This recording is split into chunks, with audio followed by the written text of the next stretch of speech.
Okay, test run number 2 for the camp air conditioner. I put the thermometer at the halfway point, height-wise, about 10 minutes ago, and it is showing we are right at 80 degrees. So I'm going to turn the apparatus on here without any hose because I haven't found any free hose yet. Turn the circulator on.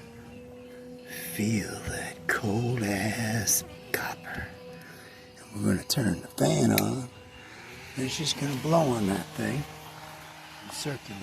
I'm going to close this door and we'll come back in about 15 minutes.